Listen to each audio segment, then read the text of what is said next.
I'm Rick Wild, and you should have up on the slide my title slide here, which is Value-Based Purchasing, Innovation, and Health Systems Transformation.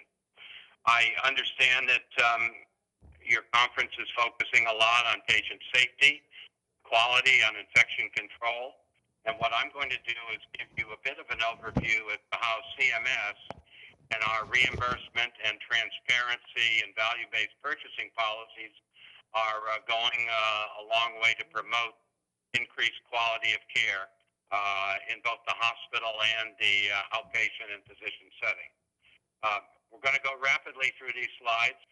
The next slide just shows a little disclaimer. Don't worry about that. It says, I'm from the government. I'm here to help you. What it really says in the fine print is, obviously, these slides do at times become out of date.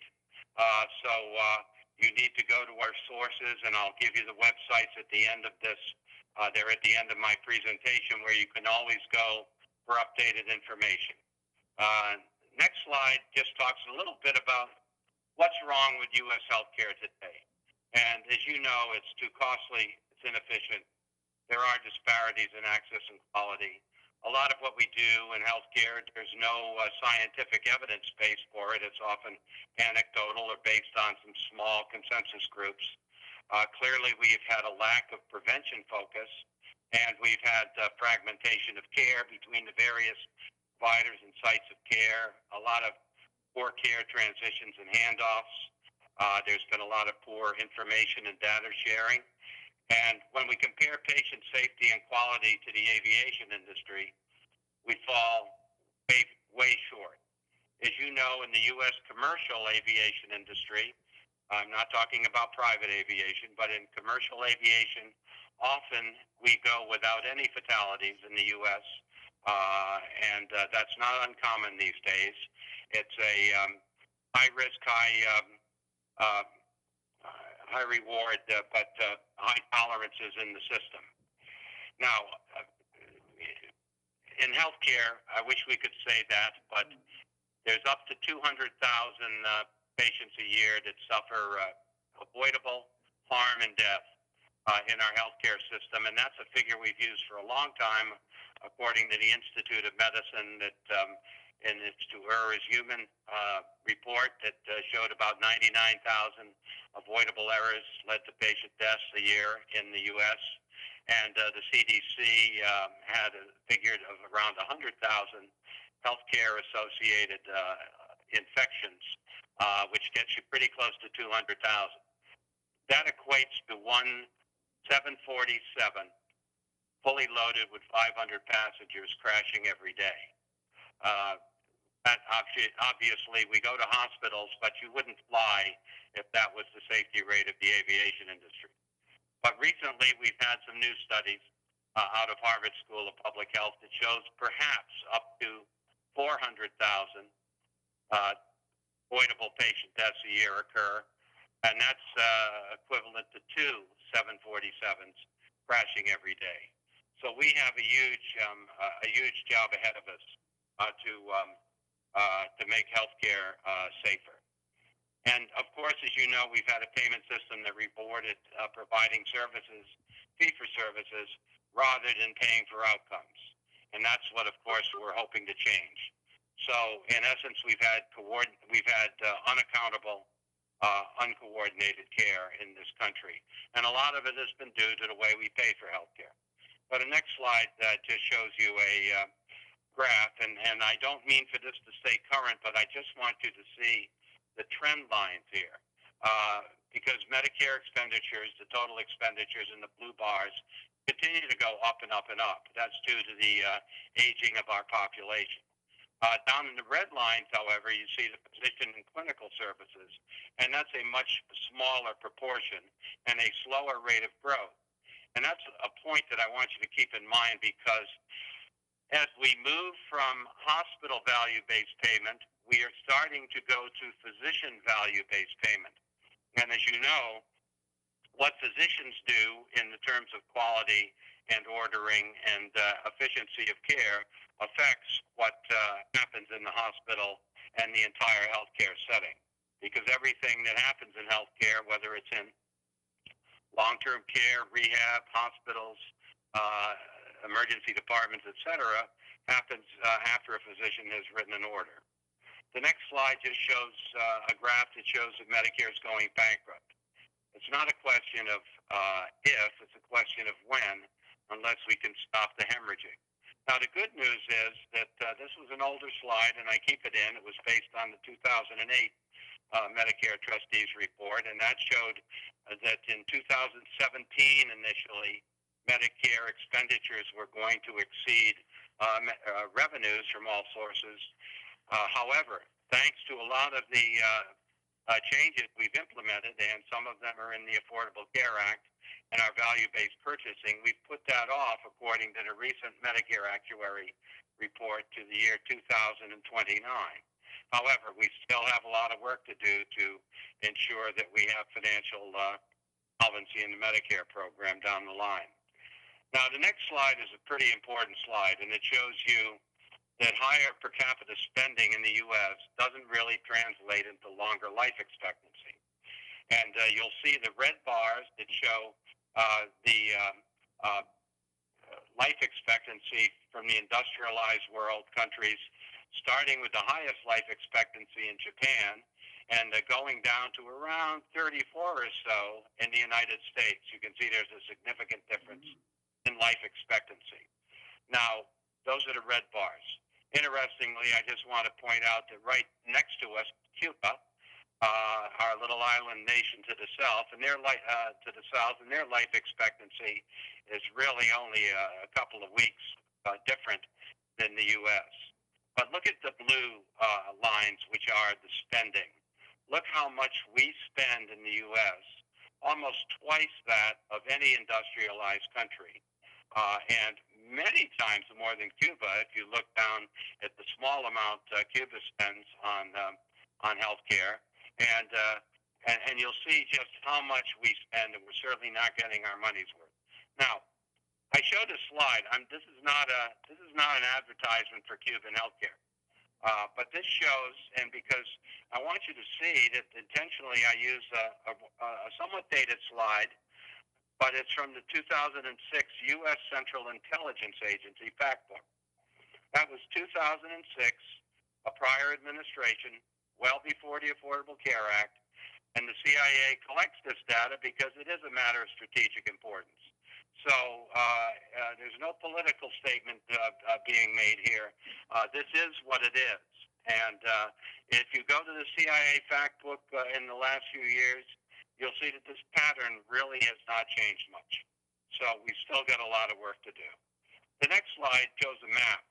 And you'll see that you would think if we spent so much on healthcare, we'd have good quality. Well, we don't, obviously. In fact, I'm going to show you that in many areas we have poorer quality where we spend the most. This is another slide in Medicare Quality Indicators. It was in 2000, but there's a reason I show this, is that you'll look at the dark shaded areas, and that includes Kentucky, the southern tier of the United States, California, are in the bottom quartile of quality. The top quartile tends to be the northern tier of the U.S., and you can see the regional variation in quality. Now, once again, if you go to the AHRQ website, find that these patterns still persist.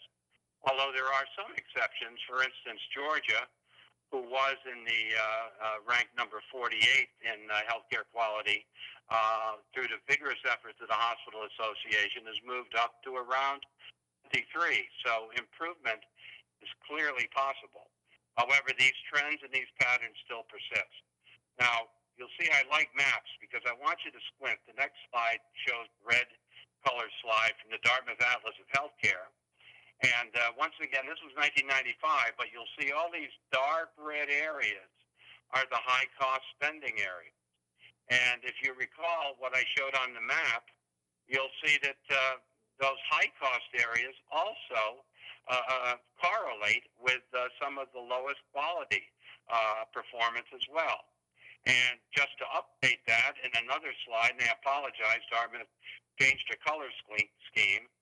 So what we have now is the dark blue is the high cost area, and the lighter blue, the shades of blue are the higher cost, rolling down to the green, which are the low cost. You'll see once again that we still have that same pattern of high expenditures in these low quality areas persisting. Now, the next slide shows a picture of Senator Grassley, who was the chairman of the Senate Finance Committee at the time. And in 2005, Congress directed Medicare to start paying for quality, paying for value. And we opened our value-based purchasing office in 2005 to start developing our value-based purchasing strategy. Next slide shows what does this value-based purchasing mean to CMS? Well, it transforms Medicare from what used to be a basic insurance company that was passive, we just paid claims, to an active purchaser of higher quality, more efficient health care. And we have lots of tools and initiatives to promote better quality while avoiding unnecessary cost. And some of those are the payment incentives, measuring quality, public reporting, our coverage policies, our conditions of participation, our quality improvement organizations. And a lot of our initiatives are pay for reporting, pay for performance now, gain sharing, competitive bidding, bundled payment, and direct provider support, such as electronic health record initiatives to promote better transfer of information. The next slide talks about where we are and where we want to go. And you'll see we want to go on the left from the current state, which is focused on the producers, focused on the providers and the healthcare system that's driven by volume. It's unsustainable. We're going bankrupt. The care has been fragmented. It's based on the old fee-for-service payment system. And we're moving to the future, which is more patient and people-centered. It's driven by outcomes, better results. It will lead to a better sustainable economic picture for healthcare. Care will hopefully be more coordinated. And we have many new payment systems that we'll talk about in the value-based purchasing scheme. The next slide just shows what our basic three-part aim is these days, and that's better health care, smarter spending, and healthier people. We want to emphasize the prevention aspect as well on this. We have the 6 goals of the National Quality Strategy, and that's what is guiding our value-based purchasing. We want to make care safer, reduce harm. We want to strengthen family engagement as partners of the patient and their care. Obviously, we need to have better communication and coordination of care across all venues. And we need to focus on prevention and treatment of chronic disease, which are the big chronic disease, the big 5 diagnoses: diabetes, heart disease, stroke, COPD, are the big spending tickets in our healthcare system. And we want to start working with communities to coordinate programs to promote healthy living. And finally, of course, we do want to make care more affordable. Now, the next slide shows that we're making some progress. And this shows that how the latest data, 2013, showed that hospital-acquired condition rates are improving. And we had a 17% reduction in hospital-associated conditions across all measures. That resulted in 50,000 lives saved, reducing 1.3 million avoidable patient injuries, infections, and adverse events, and saved about $12 billion in cost. If you look at some of the breakout of these, you can see that ventilator-associated pneumonia dropped 55%. Early elective deliveries were reduced by 52%. Obstetric trauma was reduced by 12%. Venous thromboembolic complications down 12%. Even patient falls in the hospital and other injuries to patients were reduced by 11%. And pressure ulcers, which are often avoidable, were reduced by 11%. And now the next slide shows the national bloodstream infection rate, and you can see that we had over several quarters in our ICUs a 41% reduction in bloodstream infections over a 3-year period. The next slide shows how transparency in grading the quality of health plans and hospitals is having a result on consumer choice. And you can see, for instance, our Medicare Advantage plans. If you see the red box, that was a 4-star rating. Back in 2009, there were hardly any 5-star plans. And you can see the consumers are increasingly purchasing higher rated plans. You can see the 4-star plans in the red is going up to almost 43% now. So consumers are choosing over half of their plans in the 4- and 5-star rating system. And then the 3-star is 43%. And you can see how the 2-star plans are just not being picked up by consumers at all. And if you're a 1-star plan, you have real problems. Now, let's look at the next slide, which talks about how this equates to our per capita spending rate of growth. And the per person rate of growth is decreased. If you look at the left, back in 2001, it was 9%, went down to 5%, 4%, went up a bit. I just want to point out that 27% was a one-time bump up, and that was due to the addition of the Part D drug program costs. And then we continue to fall, and now, down in 2013, our latest numbers, we have less than 0.35% annual rate of growth per person in the Medicare program. And that is unprecedented in terms of health care per person rate of growth over the entire history of the Medicare program. So somewhere we're doing something right here. Now let's move to the next slide, which is an important issue, which talks about reducing our all-cause readmission rate. And you can see in the red is when we announced and started implementing our hospital readmission reduction program. And you can see how from that baseline, and it's every quarter there, so you'll see seasonal variation generally in the January winter period with the flu season. But you'll see the trending line is once we started focusing on getting hospitals to try to reduce readmissions, we've had significant reduction in readmissions. Now, the next slide talks about what is our readmission problem. And you can see that a lot of it dealt with fragmentation in the healthcare system, lots of uncoordinated care, patients were often left to their own to manage their follow-up care when they were discharged. And if Medicare patients were surveyed, only 80% received discharge instructions from a hospital. And that meant 1 in 5 patients were not even receiving discharge instructions. And only 59% received medication information and medication reconciliation information. So once again, 41% of patients were not getting instructed on their medications when they left the hospitals. So next slide talks a little bit more about why were patients readmitted. And you can see that sometimes it resulted because we weren't aggressive enough in treating the underlying condition when the patient was admitted the first time. But also the system where the patient went from the hospital to either a nursing home or home health or out in the community, there wasn't a good community infrastructure to get these patients supported when they left the hospital. So once again, you can see I love MAPS.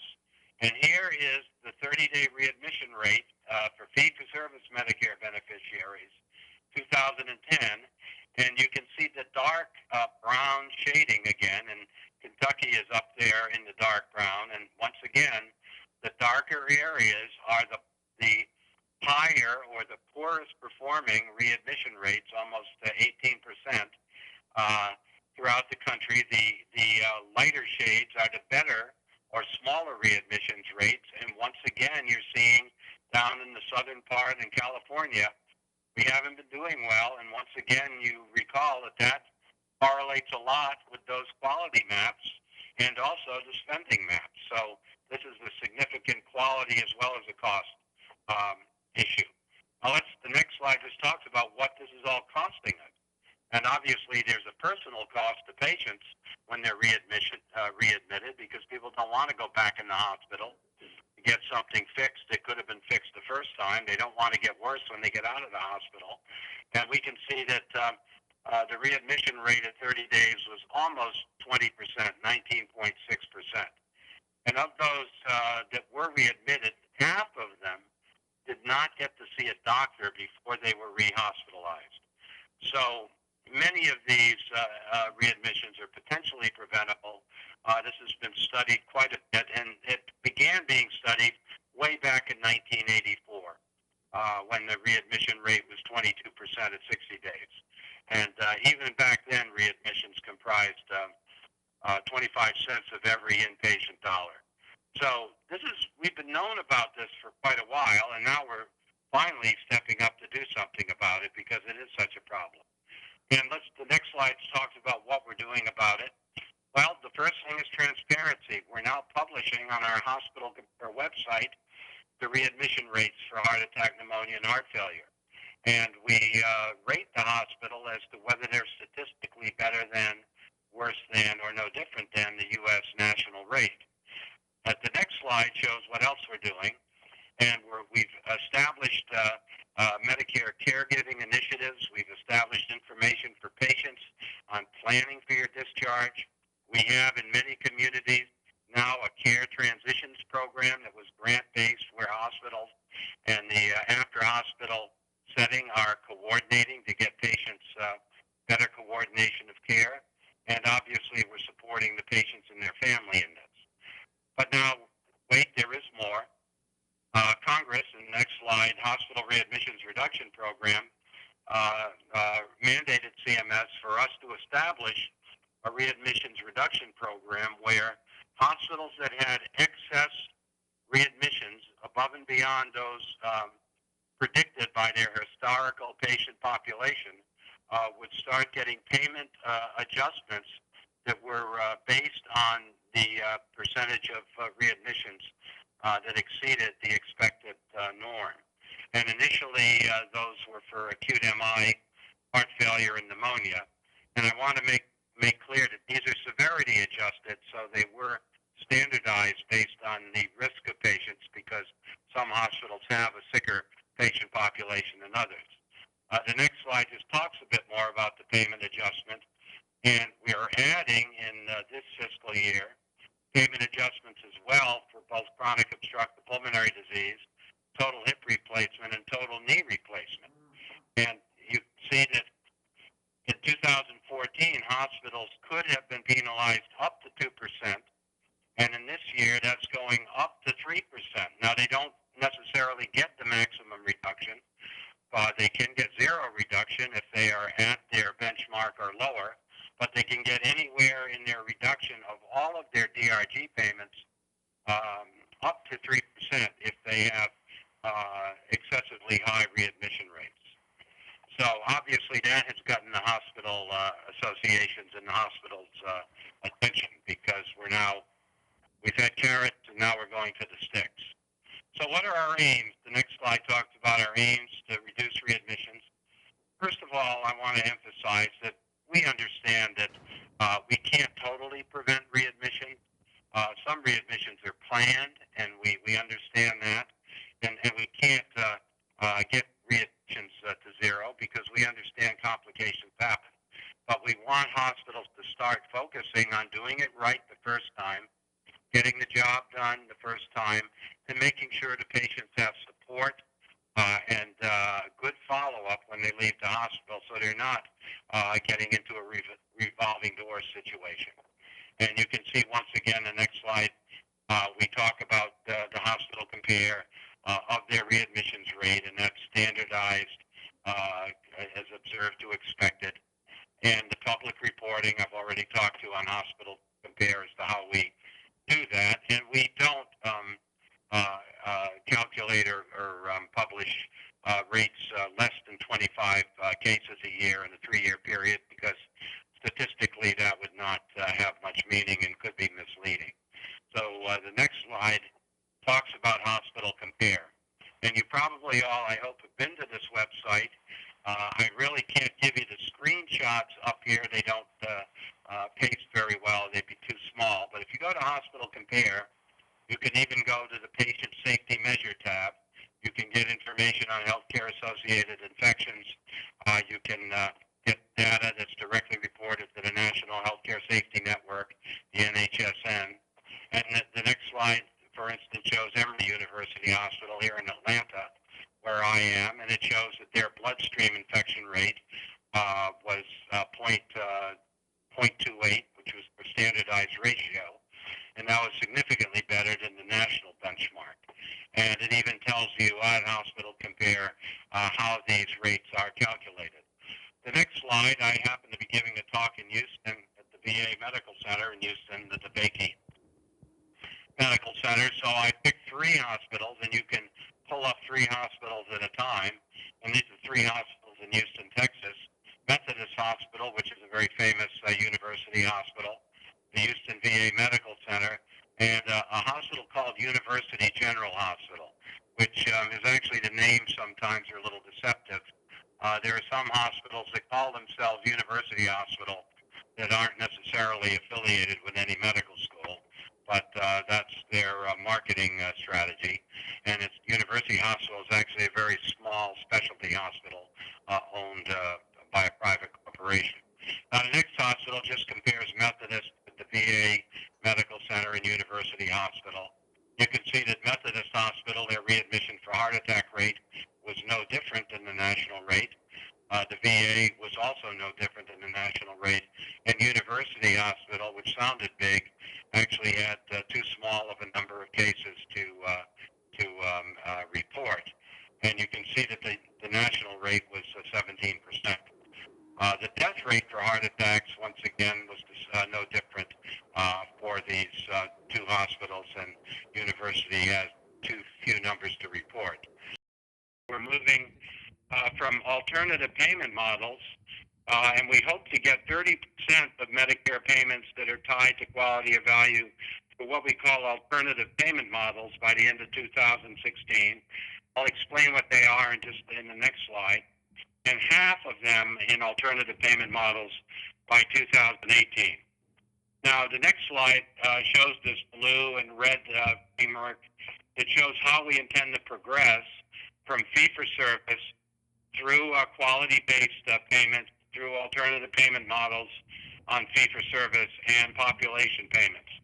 So over on the left, category 1, that's the old fee-for-service, where there was no link to quality. And you can tell we're moving rapidly away from that. Anyone paying fee-for-service now is pretty much going into category 2, and that means your payments on fee-for-service are still going to be modified by how you do on quality scores. And that includes the hospital value-based purchasing, the physician value-based modifier, the readmissions program, etc. Now, category 3 there, the third category from the left, talks about some of our alternative payment models. They're still based on a fee-for-service architecture, but there's a lot of gain sharing upside and risk sharing downside, and you can see our accountable care organizations are part of that, which you've probably heard of, the ACOs. You can see that medical homes are part of that. And you can also see that we're starting to bundle payments where hospitals and physicians share in the upside and downside. And we have a demonstration now in hip replacement, for example, because we want in the hospital's choices as to what kind of care the patient is given to be aligned. We want there to stimulate efficiencies in purchasing and providing efficient care and getting the physicians and hospitals to work together. Finally, the population payment is basically capitated care, and that's category 4. Those are our Pioneer accountable ACOs and Medicare Advantage plans, which otherwise might be called as HMOs currently. Now, the next slide, just for a second, here's a list of all our different alternative payment models. And you all have these slides. You can see the various types of ACOs, the primary care initiatives that we have, our bundle payment improvement initiatives, our Million Hearts, our state innovation models, et cetera, and our Medicare, Medicaid models to promote quality of care and more affordable, efficient care. The next slide just talks about some of our ACO results. You can see our Pioneer and Medicare shared savings programs saved $372 million. The Pioneer ACOs improved in 28 out of 33 quality measures, and the improvement scores went from 70 to 84%. Patients were happier. They improved the patient experience in 6 of 7 measures. And our regular Medicare shared savings ACOs also improved quality and patient experience, almost all measures. The next slide, I just want to focus very quickly, and we're done very soon. I just want to talk about what the value modifier is going to do to incentivize physicians to start paying more attention to quality and more attention to efficiency and cost. We're applying a value modifier to physicians beginning this year for large groups of 100 or more, beginning next year to moderate-sized groups with 10 or more physicians, and in 2017, all physicians will be receiving either adjustments, either up or downward to their fee schedule payments based on their quality and efficiency. And all physicians that are going to be rewarded or penalized in 2015, their performance year is currently 2017, the performance year is currently this year, 2015. So all physicians are now going to start being rated this year on cost and quality.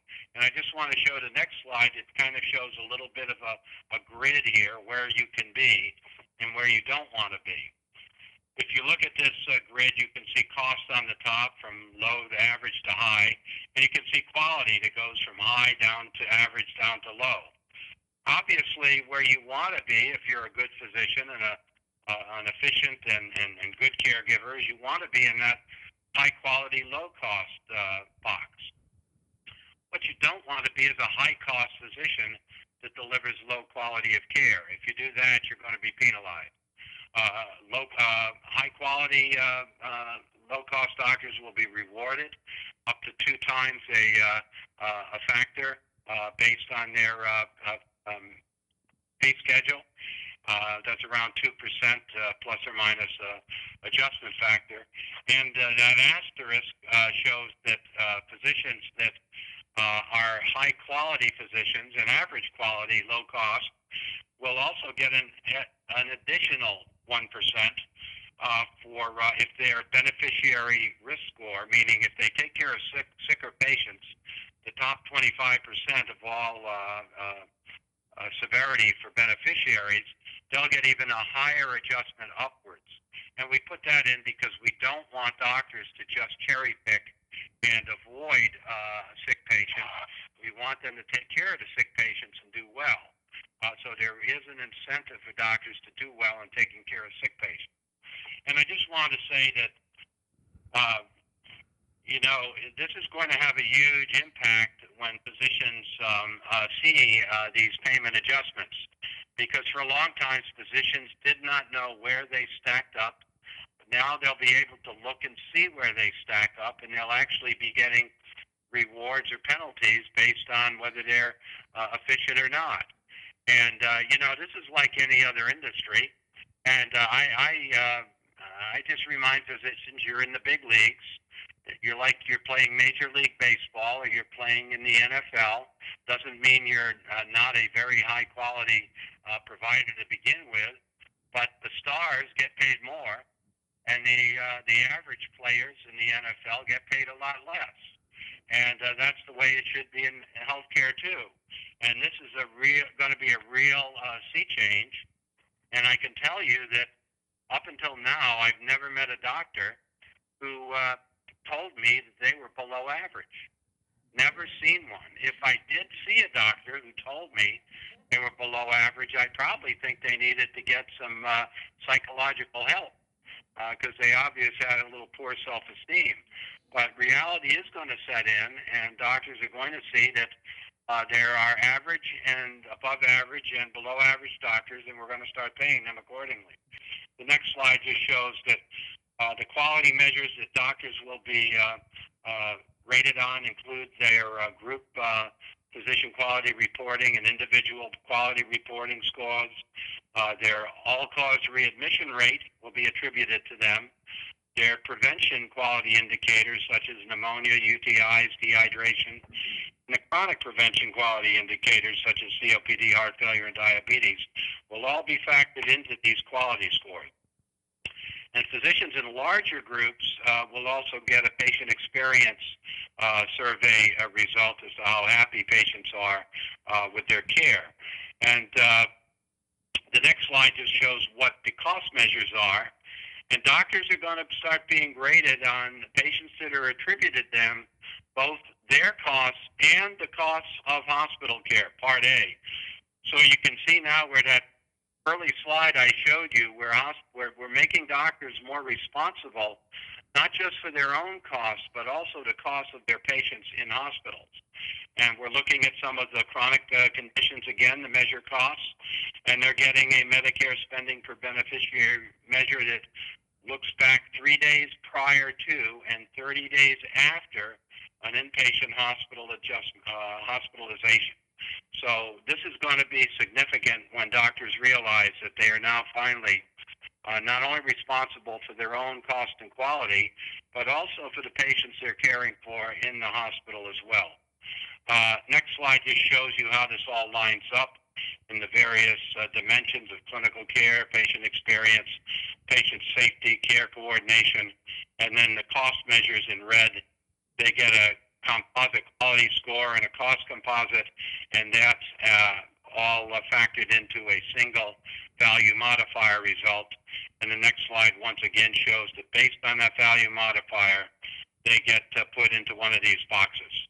It's the high cost, low quality, etc. So doctors do get report cards every year now. They're able to get a very, very detailed report card on every patient and to how those patients are doing in terms of quality and care and how they're doing in taking care of these patients, both on a group level and on an individual level. All physicians have this data available to them. It's very detailed. They can go on a secure, protected computer site.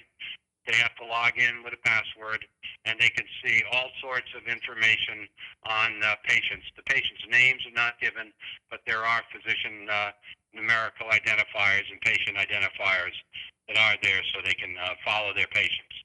Now, this is where we're going, and then the next slide just talks about the MACRA law, and basically what this does is in 2016, we'll start actually lumping all of our quality metrics for physicians into what we call a merit-based payment system, and that we pay physicians incentives to participate in those alternative payment models I talked to you about. You'll see on the next slide the fee schedule updates for physicians. We're having relatively small updates in the next 2 years, and then there won't be automatic updates, but all updates in a physician's payment after 2020 will be in 2019 rather will be based on their performance. And there's also larger adjustments down the road for physicians who participate in alternative payment models, as opposed to smaller updates for physicians who remain on the standard fee-for-service schedule. And once again, the next slide just talked about when this will kick in, and that physicians will either have to be under the merit-based incentive payment or MIPS, or be part of an alternative payment model that they get paid for. Next slide just shows my cousin Albert Einstein, who just reminds us that we have to think out of the box. We can't use the same thinking that got us into a lot of these problems. And the next slide just shows that we need to focus on patient-centered outcomes to span settings, not just in a hospital, but how patients do before the hospital, after the hospital, and then in their outpatient or home care. We'll be looking more at episodes of care, as I mentioned, over time, and we're looking continuously for improvement in quality and efficiency. And what can you do? The next slide is, first of all, general rule of medicine is we need to eliminate patient harm. We need to make care safer for all patients. We need physicians and other providers to be accountable in how they're giving care, and their reimbursement will depend on the quality they deliver. We hope people start coordinating care and improving health outcomes and testing innovative models to improve care. And I have the slides here for the web links, and any time for questions. That's your call. I know we ran out a little bit.